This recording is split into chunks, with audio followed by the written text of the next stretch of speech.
Assalamualaikum warahmatullahi wabarakatuh. Izinkan saya menjelaskan. Saya adalah dosen Universitas PGRI Sumatera Barat, program studi bimbingan dan konseling. Pada kesempatan kali ini, saya akan menyampaikan pernyataan diri dosen dalam unjuk kerja PDD UKT-PT, salah satunya untuk Trigama Perguruan Tinggi pada bidang pengajaran. Tujuannya adalah yaitu untuk melengkapi persyaratan Serdos tahun 2026 sebagai gelombang pertama. Mata kuliah yang saya ampu dalam semester ini yaitu salah satunya adalah mata kuliah kesehatan mental. Mata kuliah ini berbobot 2 SKS. Nah, kemudian tujuan mata kuliah ini yakni membahas tentang hakikat cakupan dan perkembangan mental yang sehat dan memberikan gambaran dan pengertian yang mendalam mengenai hakikat mental itu sendiri, tentang berbagai aspek-aspek yang harus diperhatikan agar bisa kita menjadi rujukan dari publik nanti. Kemudian capaian pembelajaran lulusan atau CPL. Adapun CPL dalam mata kuliah ini, pertama itu capaian pembelajaran pertama menginternalisasi nilai norma etika akademik.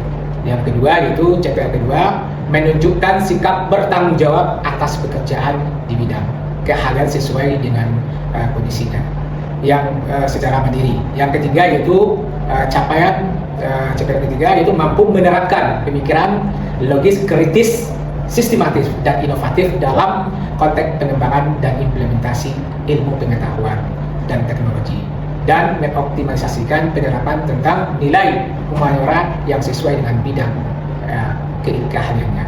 Sedangkan CPL kelima adalah menguasai konsep teoritis tentang bimbingan dan konseling, pendidikan, psikologi, tentang sosiologi, sosial budaya, dan antropologi dalam penyelenggaraan layanan bimbingan dan konseling.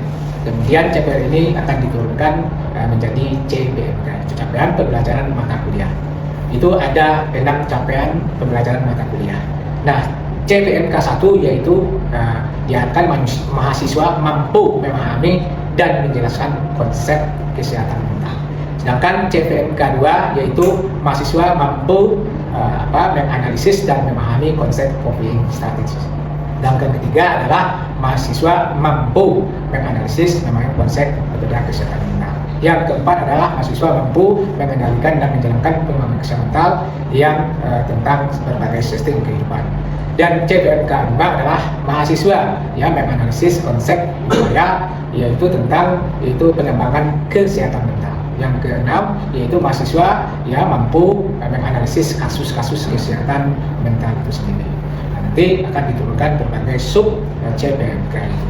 Yang kedua yaitu pertama dalam sub CPMK pertama yaitu diharapkan mahasiswa itu memahami dan menjalankan konsep kesehatan mental. Sedangkan sub CPMK kedua yaitu mahasiswa menganalisis dan memahami konsep coping strategis. Dan yang sub CPM ketiga itu mampu menganalisis dan memahami konsep subjective well-being.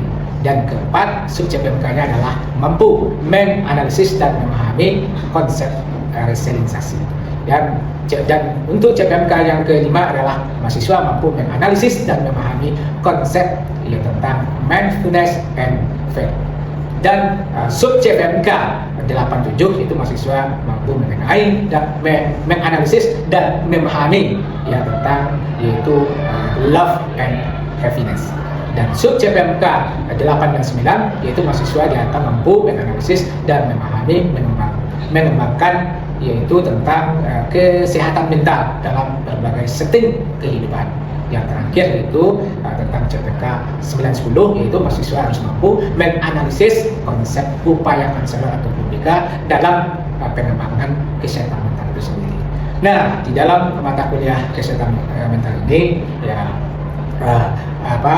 buku atau sumber rujukannya pertama sekali yaitu sebagai sumber utama yaitu biasanya Terus dipakai itu buku Samsul Yusuf ya, tentang judul Mental Hygiene, itu seorang dosen Bandung. Dan kemudian ada itu jurnal jurnalisme tentang gambaran itu gambaran tentang narapidana di kota Bukit Tinggi ya, itu. Dan berbagai lainnya seperti buku Marner tahun 2006 tentang counseling skill head psikologi, dan juga ditambah oleh buku pendukung yaitu tentang seperti Sentino dan Arjen dan lain sebagainya. Nah, di dalam mata kuliah kesehatan mental ini itu ada sekitar 16 pertemuan, termasuk ujian UTS dan ujian akhir semester. Di mana pertemuan pertama membahas tentang orientasi perkuliahan, kedua adalah tentang kesehatan mental, yang ketiga adalah tentang bentuk-bentuk kebutuhan kesehatan mental.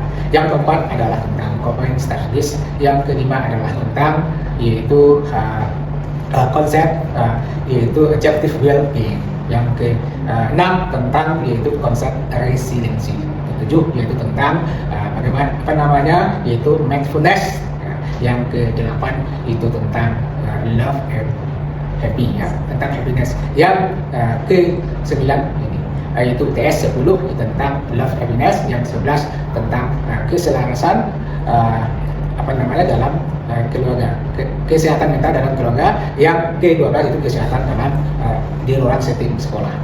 Yang 13 yaitu membahas tentang kesehatan mental di lingkungan masyarakat. Nah, dan terus yang terakhir 14 yaitu ya tentang membahas upaya konselor dalam mengembangkan kesehatan mental. Dan terakhir pertemuan 15 yaitu analisis kasus kesehatan mental itu sendiri. Di mana mata kuliah ini ya ada bobot penilaiannya. Di sini saya melakukan beberapa penilaiannya, yaitu diantaranya sikap yaitu sekitar 10%, sedangkan yang kedua adalah aktivitas partisipasi itu sekitar 5%, sedangkan keterampilan umum itu sekitar 25%, sedangkan keterampilan khusus 20%. Nah, kemudian itu ada WIS petugas sempurnanya 5%, kemudian UTS ada 10%, dan UAS atau ujian akhir semester ada sekitar 20%. Sedangkan pada pertemuan ini saya membahas yaitu tentang topik pertemuan ketiga, yakni yaitu bentuk-bentuk kebutuhan kesehatan mental. Selamat menyaksikan cuplikan berikut.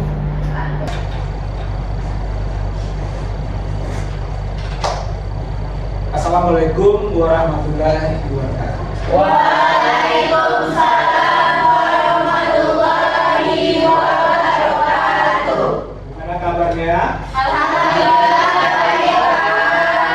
Sehat? Sehat. Ya. Tuhan diberkahi Allah SWT kita semuanya. Ya. Amin. Sebelum masuk ke materi hari ini, ya, Pak ambil absen dulu. Ada yang bisa hadir? Ada Pak. Ada Pak, ada. Siapa yang hadir? No Pak, sakit Pak. Sakit. Ada yang lagi? Adit Pak juga sakit Pak. Adit juga sakit. Pak. Ada yang lagi? Cukup Pak. Cukup. Cuma dua Pak. Jadi mudah-mudahan yang sakit bisa sembuh. Amin. Nah, sekarang kita ketemu lagi di mata kuliah kesehatan. Ya, di pertemuan ketiga. Ya. Pertemuan ketiga ini topiknya sangat menarik dan mendasar, penting bagi kita sebagai manusia. Yaitu topiknya adalah tentang bentuk-bentuk kebutuhan kesehatan atau kebutuhan kesehatan ya, sebagai manusia. Nah, sebelum kita membahas tentang topik tersebut, ya, Bapak akan mereview ya tentang materi minggu sebelumnya. Ya, kita telah membahas tentang konsep kesehatan mental. Ayo, siapa yang bisa menjelaskan tentang apa itu kesehatan mental? mental. Coba. Sama. Mereka kesehatan mental adalah kesejahteraan atau keharmonisan antara fisiologis dan psikologis. Bagus. Terus ada yang lainnya? Saya Pak. Oke, Rabi. Baik.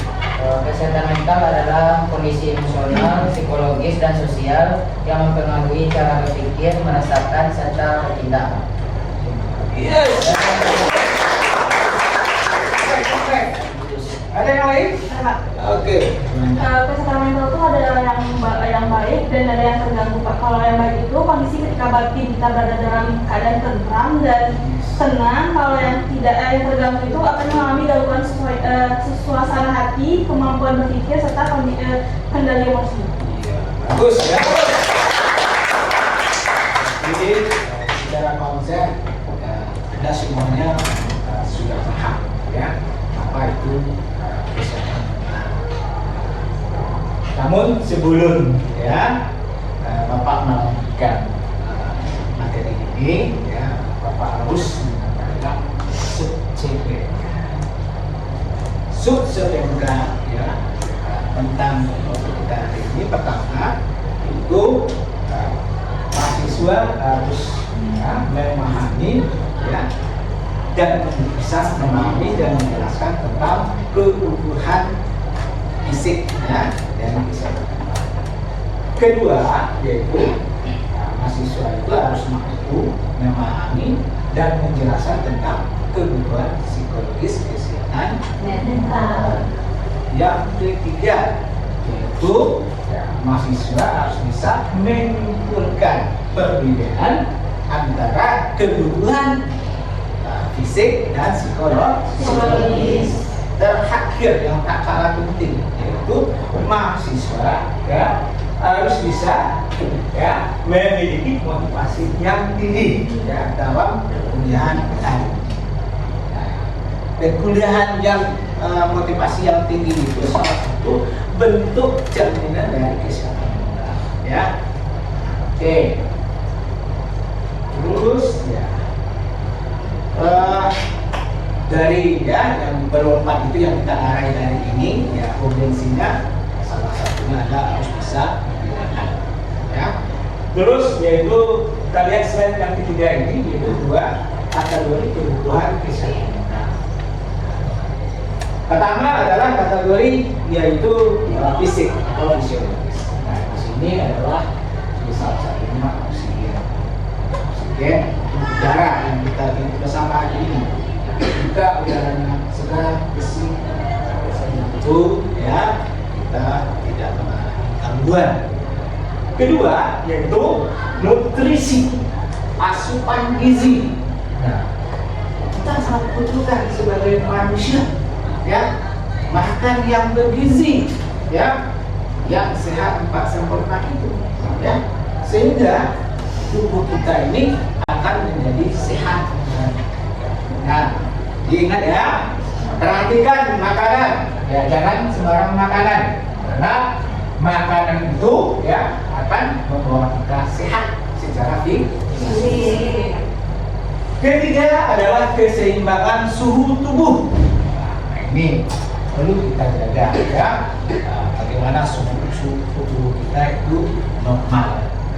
Keempat adalah eliminasi, bagaimana mengurangi sisa-sisa metabolisme di kecil besar ya, jangan ditahan-tahan ya, itu akan menjadi penyakit. Nah itu harus dibuang secara teratur sehingga itu tidak menjadi masalah gangguan secara fisik. Terakhir ya dari segi ya, itu istirahat dan tidur. Loh di sini siapa yang sering bertanggung di sini? Ada? Ada. Dia silakan kita lihat. Ada Pak. Ada tidur Pak. Malam Pak. Oh, susah tidur. Iya Pak. Itu susah tidur itu banyak faktornya. Ya, kalau Pak faktornya apa? Dunia kemarin Pak. Dunia kemarin. Nah, karena nanti kalau memang dari kebiasaan itu kita akan ubah kebiasaannya ya. kalau itu memang penyakit yang bawaan sejak kecil, tentu harus kita bantu dengan obat. Ya, harus seperti itu. Ya. Terus adalah kebutuhan yaitu psikologis.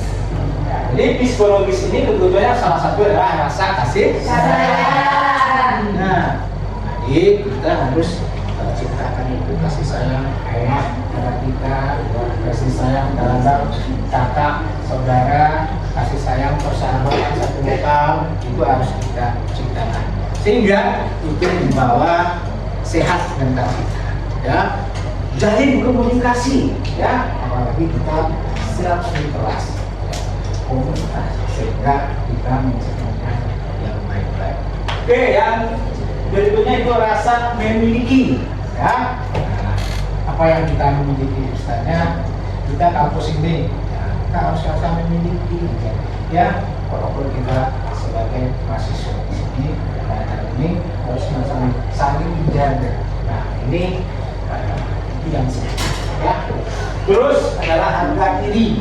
Nah, harga diri, ya, sebagai insan, sebagai manusia itu perlu kita tegakkan, ya.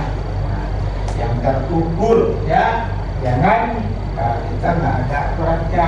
Kita harus, ya, menjaga harga diri kita sendiri sehingga kita bisa menjadi orang yang dihormati. Nah, itu kembali dengan tata sikap, tata cara kita. Kalau kita memiliki integritas yang baik, itu adalah diri kita nanti jujur, ya, kebiasaan, berlaku, saling menolong orang. Nah, tentu Anda akan diperlukan oleh orang lain, dihargai oleh orang lain. Bisa saja Anda akan menjadi pemimpin dalam komunitas itu jika hal itu terjadi pada orang lain. Itu namanya leadership-nya. Oke, yang berikutnya adalah persahabatan. Seringkali, ya, kita ini persahabatan itu kita anggap remeh saja. Padahal persahabatan itu adalah, ya, salah satu yang bisa mempengaruhi mental kita. Maka jadilah persahabatan yang baik, sesama komunitas, sesama selokal. Jangan tumbuhkan rasa benci, rasa hina, ya, sering membuli orang kan itu. Ya, ini kita pakai hidup ini adalah tumbuhkan rasa persahabatan, ya, rasa tolong menolong, sensitif, nah, sehingga kita dicintai. Nah, itu. Nah, kalau kita di komunitas itu saling menghormati, saling dengan tangan, persahabatan, saling solid, nah, semuanya senang, enjoy, nah, semuanya kompak. Itulah arti dari persahabatan, ya. Jadi persahabatan itu juga dapat dikatakan bagian dari psikologi, yang berarti adalah aktualisasi diri, ya. Jadi ini adalah tingkat terakhir, tingkat tertinggi, ya. Kalau seseorang itu sudah selesai fisiknya sudah selesai apanya, tentu dia akan bisa bagaimana, ya, mengeksplorasi dirinya, ya, mengeksplorasikan dirinya, ya, berkarir dia, sehingga itulah yang dikatakan aktualisasi diri. Silakan, Fadil. Bagaimana cara orang yang biasa tertutup untuk bisa mengaktualisasikan dirinya? Ya, orang tertutup. Ada di sini yang tertutup? Ya. Apa rasa di sini sebenarnya orang open semuanya, tertutup, ya. Nah, jika orang tertutup ini, ya, itu biasanya itu kalau itu sudah terjadi perilaku bawaan, ya. Kadang-kadang bisa saja dipengaruhi oleh lingkungan dia. Kalau dia masih keadaan standar baru, itu bisa dilakukan terapi yang berlaku, ya, sehingga nanti bisa berubah perilakunya yang tadi. Tetapi sudah kebiasaan sejak lahir dari itu kecil, kan, dari kecil, maka perlu terapinya sangat dalam, ya, sehingga nanti akan berubah perilaku. Tentu kita diagnosis, ya, di mana ada yang bermasalah. Oke, ya, ini ada dua kategori. Loh, nah seiring seiring dengan kedua tersebut, sejalan dengan pakar psikologis humanistis, ya. Apa kata dia? Yaitu bahwa semua manusia dilahirkan itu adalah kebutuhannya insting. Insting itu adalah bawaan, ya. Artinya apa? Kebutuhan ini adalah dalam bentuk universal. Semua manusia itu memiliki kebutuhan. Ya, memiliki, ya. Bagaimana dia itu bisa nanti yang universal tadi sifatnya itu tumbuh dan berkembang, ya. Dia tumbuh dan berkembang sepanjang hayat hidupnya. Ya, dia harus kebutuhan tersebut ini yang di bawah itu harus dia jaga dengan baik sehingga dia akan menjadi Jadi potensi ini salah satunya adalah potensi yang sudah dibawa sejak lahir. Oke. Terus ya, slide berikutnya ini contoh yang Bapak tampilkan ini adalah bentuk dari kebutuhan psikologisnya, fisiologisnya dari gizi seimbang. Ini konkret enggak ya? Jadi, yang sudah pasien itu tadi sedikit bahwa gizi yang seimbang ini sebagai manusia, ya, fisik kita membutuhkan, ya. Salah satunya ini ada bahwa sini ada beraneka ragam.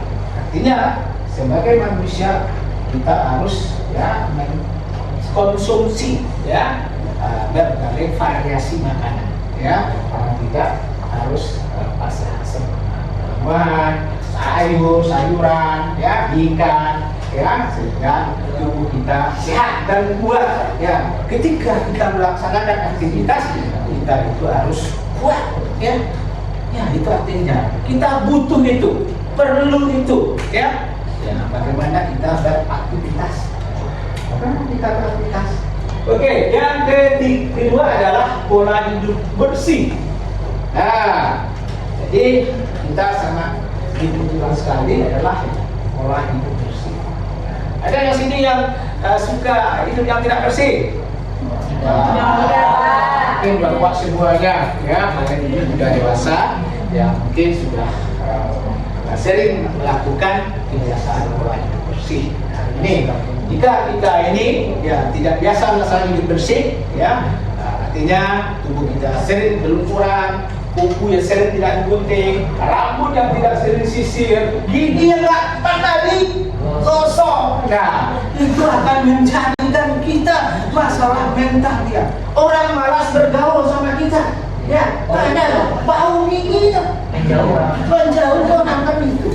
Nah, jadi untuk itu ya kita jaga kebersihan. Yang ketiga adalah pola hidup aktif. Aktif ini kita harus salah satunya adalah berolahraga.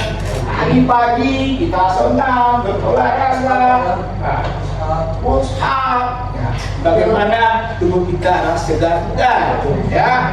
Tidak lalu, tidak tidur kita. Ya. Jangan kita sering bangun sampai jam 10. Ya. Kita harus pagi jam 5, bisa biasakan seperti itu supaya kita sehat. Ya. Yang terakhir adalah pantau berat badan. Ini penting ya, diperhatikan supaya kita tidak bermasalah. Nah, ini kan ada Pak tadi tentang yaitu bagaimana menjaga bentuk kebutuhan gizi. Dan sekarang adalah bagaimana menjaga diri itu kan merawat diri sendiri.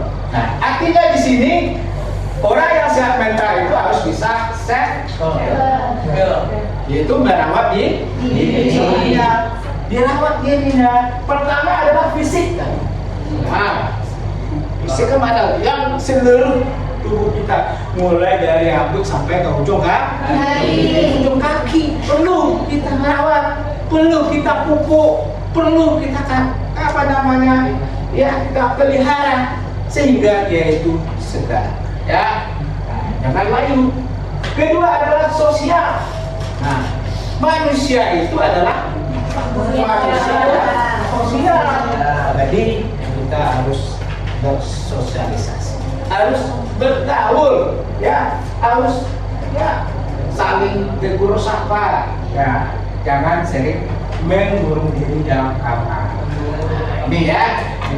Jadi manusia itu yang dikatakan apa namanya yang sehat itu disebut dengan merawat diri, berkomunikasi sama orang, ya ngomong sama orang, diskusi sama teman-teman, ya harus terbuka, nah jangan tertutup sehingga permasalahan itu harus selesai. Ketiga adalah emosional.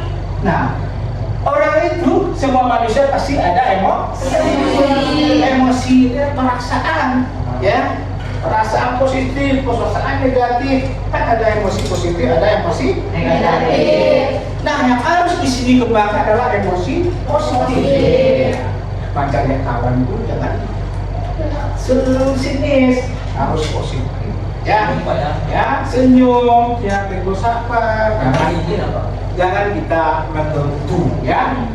Inilah emosi. Yang terakhir adalah spiritual. Ini kan spiritual ini tentang ya.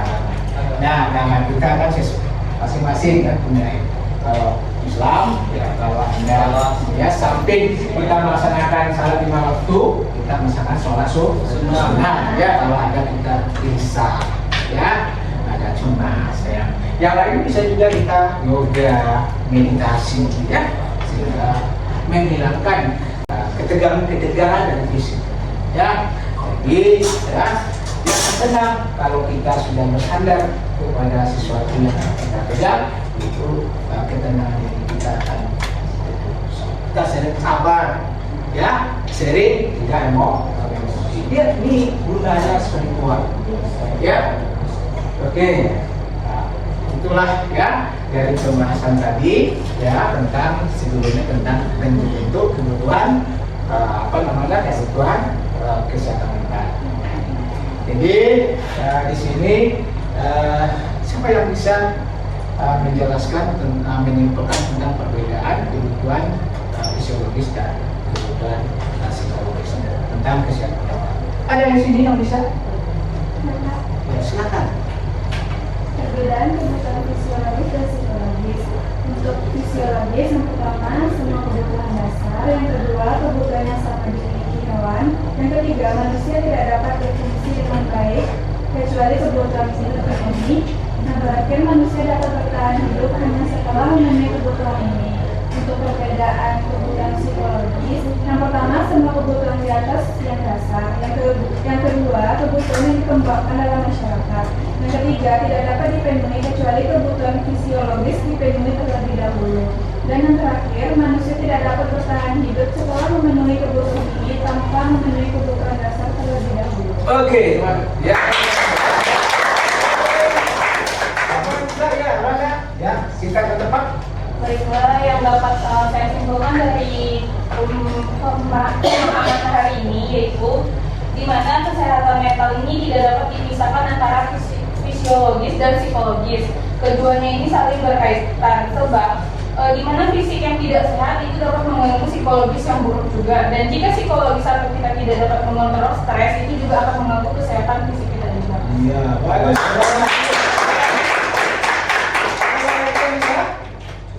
Cukup ya. Oke ya, terima kasih atas Anda sudah bisa menyimpulkan tentang materi ini tentang bagaimana perbedaan tersebut. Yang jelas ya, di sini ya kebutuhan betul-betul kebutuhan kesehatan mental ini ya sangat penting bagi kita untuk kita. Ada pertanyaan sebelum Bapak akhiri? Sudah paham semuanya? Akhir kata ya, Pak itu dengan Fiqh Hidayah. Assalamualaikum warahmatullahi wabarakatuh. Waalaikumsalam warahmatullahi wabarakatuh. Demikianlah cuplikan video pembelajaran yang telah saya buat tadi. Salah janggal dari saya mohon maaf. Akhir kata, bertaufiq hidayah. Assalamualaikum warahmatullahi wabarakatuh.